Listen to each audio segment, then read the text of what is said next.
Pizza Time Theater presents the most incredible pizza place in the world! At Sambo's, we have lots of dinners for under $3. Burger Chef's got big, juicy, terrific burgers. The 80s promised sparkle, neon, big menus, celebrity tie-ins, and dining as theater. But glam didn't guarantee survival. From kitschy train steakhouses to robot pizza palaces, many once fancy spots crashed.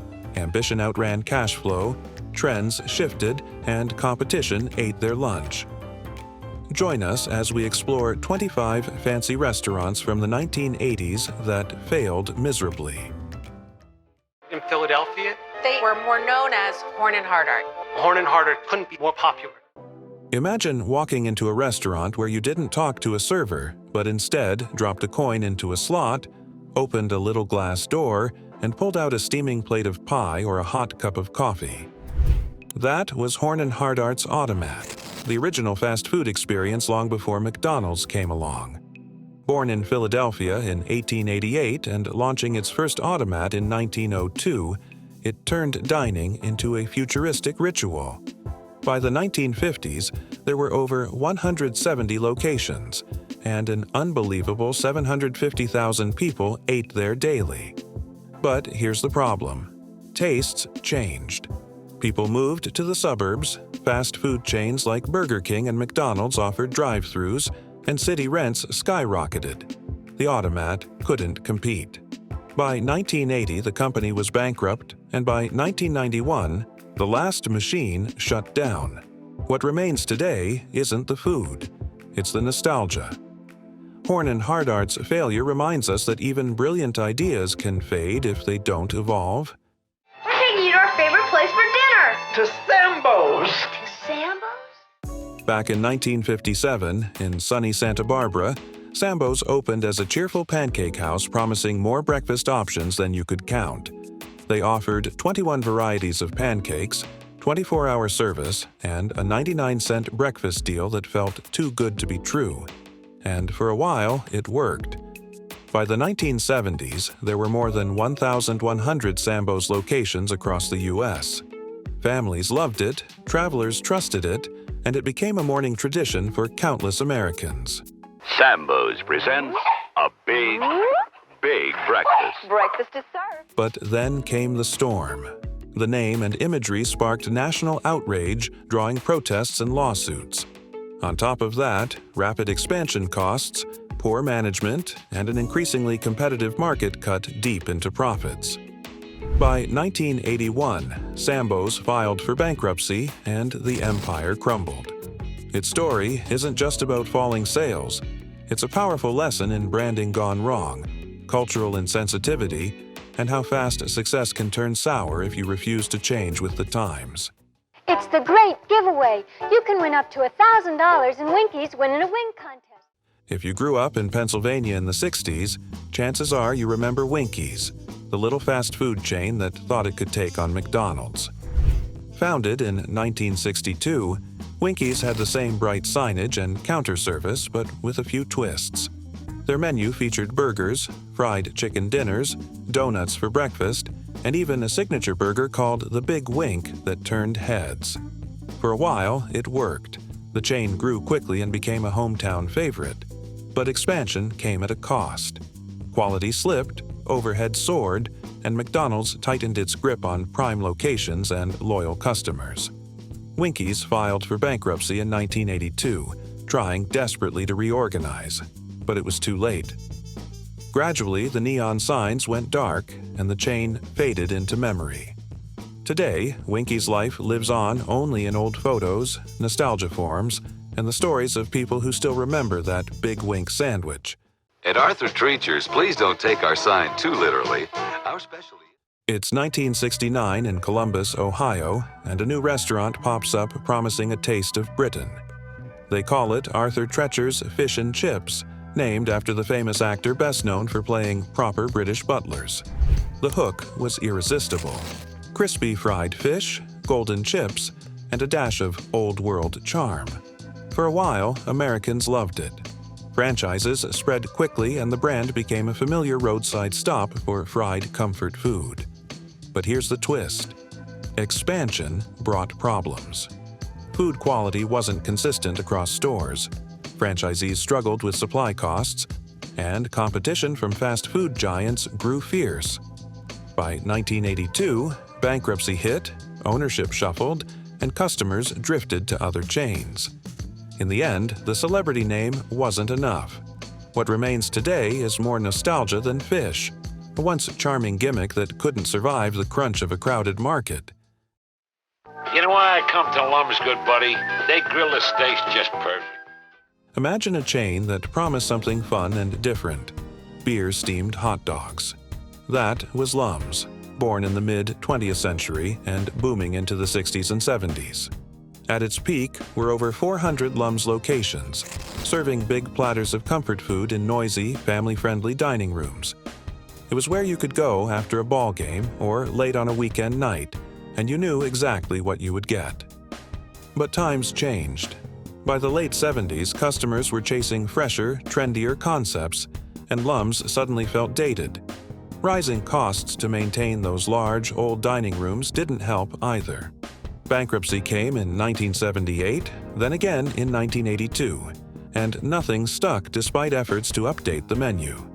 Gradually, the neon signs went dark, and Lum's slipped into memory. A fun idea that couldn't adapt to changing appetites. Pizza Time Theater presents the most incredible pizza place in the world!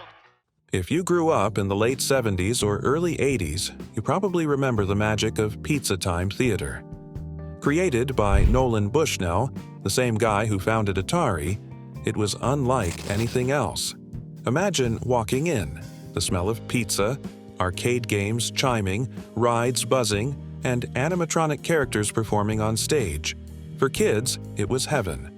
By the early 80s, the chain had 270 locations and dreams of nationwide domination. But here's the downside. Those robot shows and massive arcades were expensive to maintain. Franchise operations became inconsistent. Costs soared, and the dream cracked under its own weight. In 1984, Pizza Time Theater filed for bankruptcy.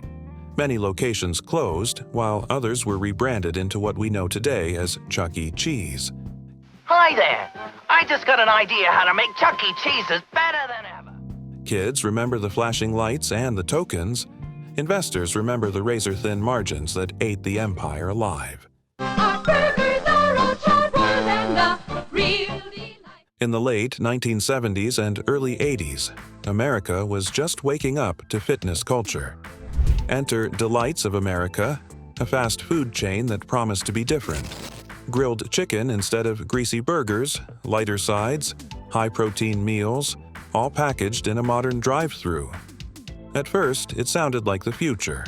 Health-conscious families and gym-goers in cities like Atlanta lined up to try it. Investors rushed in, and expansion happened fast. But here's where it unraveled. The timing was off. Most customers still craved indulgence, not calorie counts. The supply chain for those healthier ingredients was expensive, and the razor-thin margins left little room for error. By the mid-1980s, sales tanked and bankruptcy followed. The idea wasn't bad, it was just ahead of its time. Years later, chains like Subway and Sweet Green succeeded, but Delights stumbled.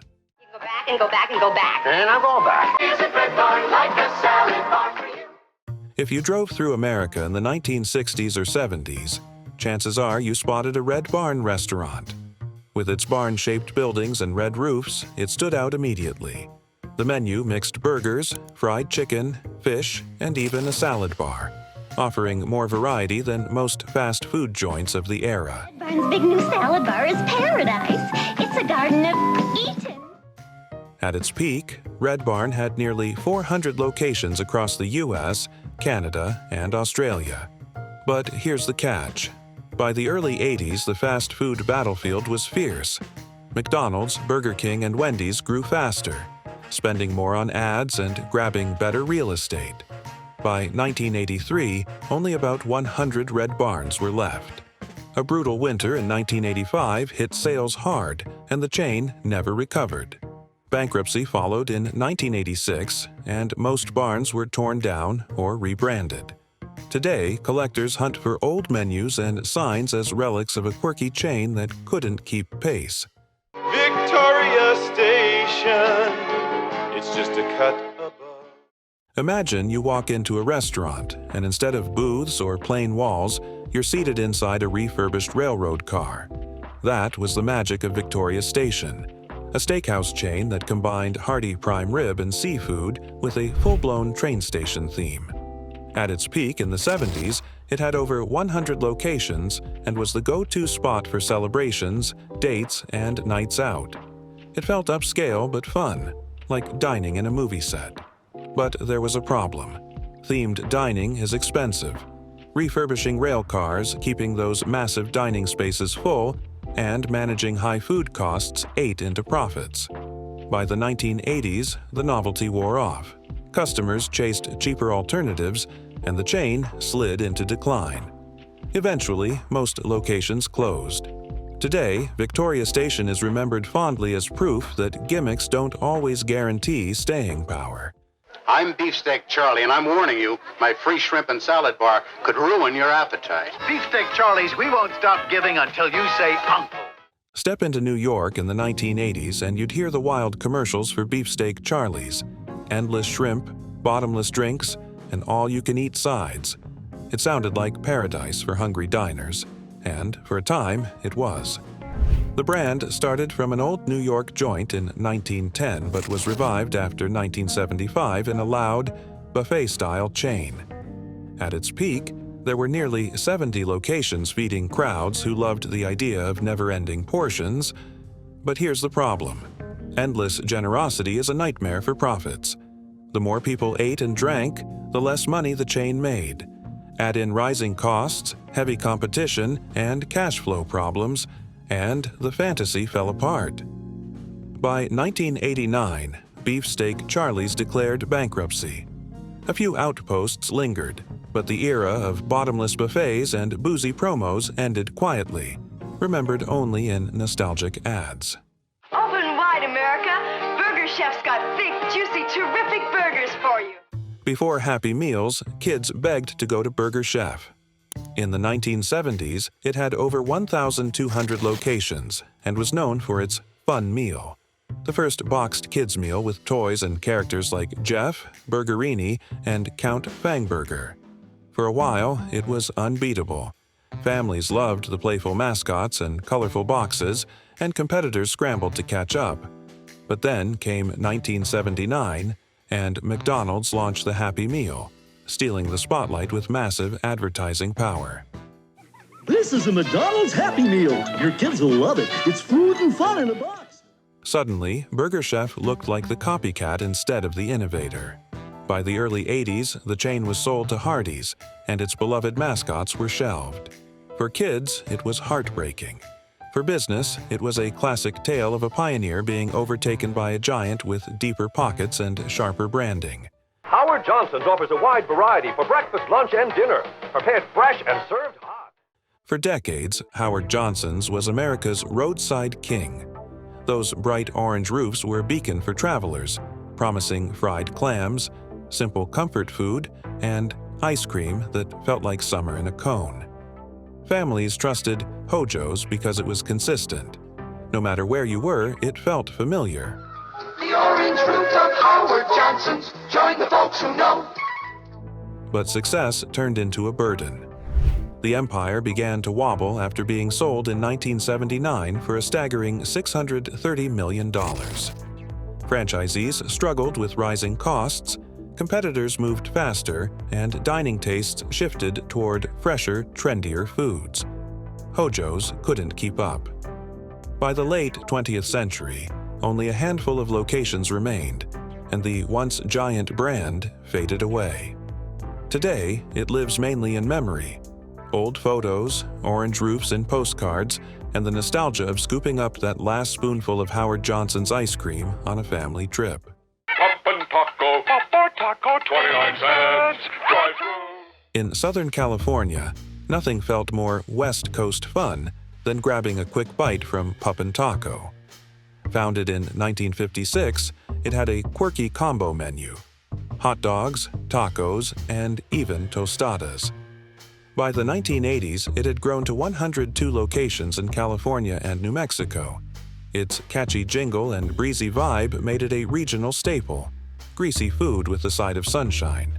But in 1984, Taco Bell swooped in and bought 99 of its locations, effectively swallowing Puppin' Taco's footprint. Overnight, the quirky brand almost disappeared. For those who remember it, the memory is vivid. Cheap tacos, quirky hot dogs, and afternoons that tasted like lime soda and sunburn. Puppin' Taco didn't fail because people stopped loving it. It vanished because a bigger fish bought it out and erased its name. At G.D. Ritzy's, authentic chili parlor chili. Imagine stepping back into the 1950s with chrome counters, jukebox vibes, and towering sundaes. That was G.D. Ritzy's, launched in 1980. It offered a playful diner throwback with customizable burgers and ice cream that became an obsession. At its peak, Ritzy's had nearly 100 locations, and in 1984 alone, it made over $5 million just from ice cream sales. Favorites like the Chunky Dory Fudge Sundae turned into cult classics. But as the chain expanded, standards slipped. Service became inconsistent, management faltered, and competitors started stealing customers with fresher branding. By the 1990s, most locations had closed, leaving only a few still standing. Ritzy's wasn't undone by bad food, it was undone by growing too fast and letting quality slide. Today, it survives mainly in nostalgia, remembered for its playful menu and deliciously over-the-top desserts. Today's a great day for Wags. Wags felt like a cozy, 24-hour diner plopped inside a Walgreens empire with simple plates, friendly coffee refills, and a menu that leaned toward comfort. Wags ran 91 restaurants, offering Denny's-style fare to shoppers and late-night crowds. The chain represented Walgreens spreading into hospitality, turning pharmacy trips into full meals. But by 1988, Walgreens sold most locations to Marriott and stepped away from the food business. The Wags sign faded while the jingle and pancakes lived on in memory for those who grabbed greasy spoons after the drugstore run. Today, it survives only in memories, vintage menus, and old photos shared by fans online. What'd you say you're going for? Geno's. You go for the food. In Baltimore, Geno's Hamburgers was more than a fast food joint. It was a hometown hero. Founded by football players Gino Marchetti and Alan Amesh, it had a blue-collar swagger and one famous star, the Gino Giant, a burger locals swore was a banquet on a bun. By the 1980s, Geno's had over 350 locations across the East Coast and felt like part of the community fabric. But then came a fatal mistake. Management tinkered with the menu and ditched a fan favorite in trying to modernize. Loyal customers were furious. By 1982, most Geno's were sold to Marriott and rebranded as Roy Rogers. Only a handful of Geno's survived, serving nostalgic locals who still crave the giant. The lesson? Sometimes success lies in keeping the classics untouched. Mess with the menu, and you risk losing your soul. Only Bennigan's is your escape from the everyday. Bennigan's started in Atlanta in 1976 and grew into a casual dining darling with craveable dishes like cheesy potato skins and the theatrical Irish tower rings. In the 1980s, Bennigan's felt fresh. Bold flavors, significant portions, and a party-friendly vibe that drew crowds. However, corporate ownership changes in later years blurred the brand's identity, and eating trends shifted toward newer chains like Chili's and TGI Fridays. Metromedia Restaurant Group eventually struggled under debt, and by the 2000s, parts of Bennigan's empire collapsed. What remained were fond, crispy memories of a place where friends gathered and plates arrived with dramatic flair. Today, it survives only in memories, vintage menus, and old photos shared by fans online. 1930 Indochine has history and beauty topped off with some great food. Picture New York in 1984, punk rock fading, Wall Street booming, and fashion icons ruling the night. Right in the East Village, Indochine opened its doors and instantly became the hottest ticket in town. It wasn't just a restaurant. A runway, an art gallery, and a social club all rolled into one. Imagine velvet-roped crowds, Andy Warhol sipping cocktails at one table, Madonna laughing at another. The decor? Tropical murals and soft lighting that made everyone look like a star. The menu? French-Vietnamese fusion, decades before fusion became a buzzword. But here's the catch. Glamour only carries you so far. The food often played second fiddle to the scene, and critics whispered that style outweighed substance. As the 90s approached, tastes shifted toward minimalism, authenticity, and serious culinary innovation. Indochine, with its celebrity sparkle, felt stuck in the 80s. It didn't disappear, but its buzz faded. Ultimately, Indochine's failure wasn't closure, losing its crown as the city's most magnetic dining room. Senor Noggles was cooking my famous fajitas, a handmade tortilla. Noggles began as Dick Noggles' Mexican-style experiment after he helped build Del Taco. The concept took off in Southern California with fast, flavorful tacos and bold sauces. After Noggles sold the chain, rapid expansion ballooned Noggles to 225 outlets by 1986. But in 1988, Collins Food International merged Noggles into Del Taco, folding many locations and erasing the brand. 2 great restaurants, 2 incredible tacos, and 1 great deal. Fans mourned the distinct menu and regional personality, but decades later, a food blogger's nostalgia-fueled revival led to a reboot in 2017, proof that some flavors refuse to stay buried. Today, it survives only in memories, vintage menus, and old photos shared by fans online. Yes, it's the all-American favorite, hamburger. All-American Burger rode pop culture fame after appearing in 1982's Fast Times at Ridgemont High, where lunchtime scenes gave the small Los Angeles spot a brief glow. The film's cameo turned the restaurant into a local legend where teens worked, fell in and out of love, and ate greasy lunches. That exposure sparked short-term crowds, but the goodwill faded, and the Sunset Boulevard location eventually shuttered amid declining reviews. While unrelated restaurants with the same name survive elsewhere, the original All-American Burger lives in movie clips, memories, and the occasional wistful Yelp post recalling onion rings and shift change chatter. Today, it survives only in memory, vintage menus, and old photos shared by fans online. Chicken George is the official fast food chain of the Miss Intercontinental pageant. Chicken George sprang up in 1979 under Ted N. Holmes and quickly became one of the largest minority-owned restaurant chains in the country. Clever advertising, including a 1980 commercial where customers joked the chicken beat their moms, helped fuel rapid expansion and a devoted following. The menu leaned on crisp, well-seasoned fried chicken plates, sides, and lively regional marketing that felt celebratory. But marketing couldn't hide managerial weaknesses. Holmes admitted he knew little about cash flow, and financial missteps accumulated. Heavy debts to private creditors and an IRS bill exceeding $1.4 million pushed the chain toward liquidation.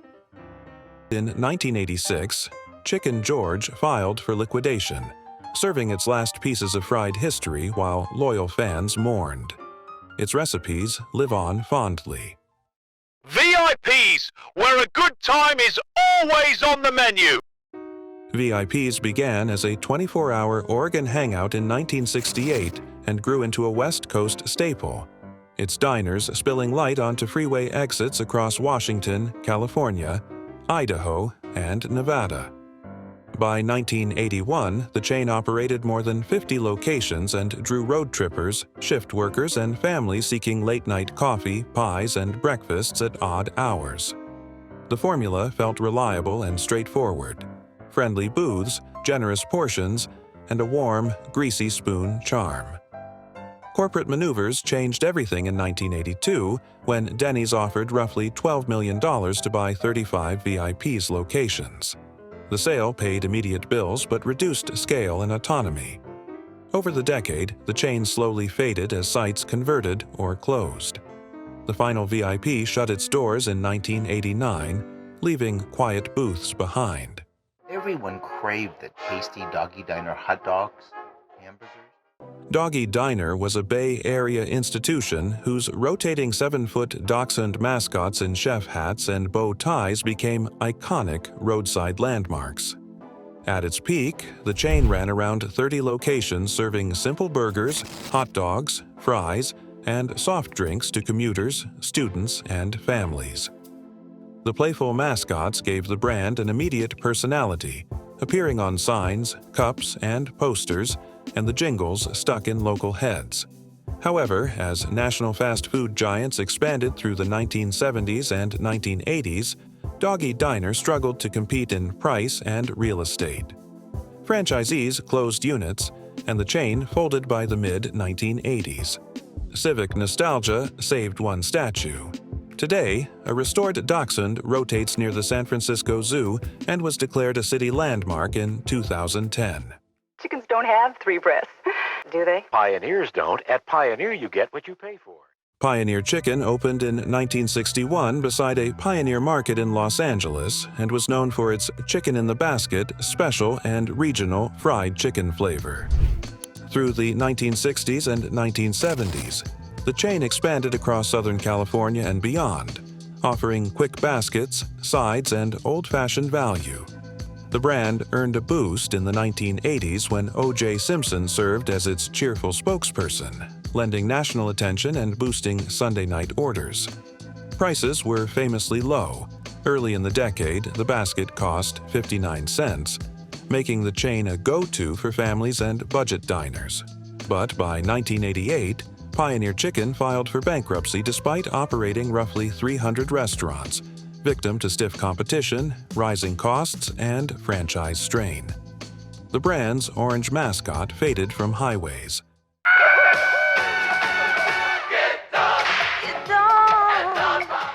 Don Pablos opened in Lubbock, Texas in 1985 and swiftly became a Tex-Mex hometown hit thanks to house-made salsa, warm tortillas, sizzling fajitas, and generous burritos.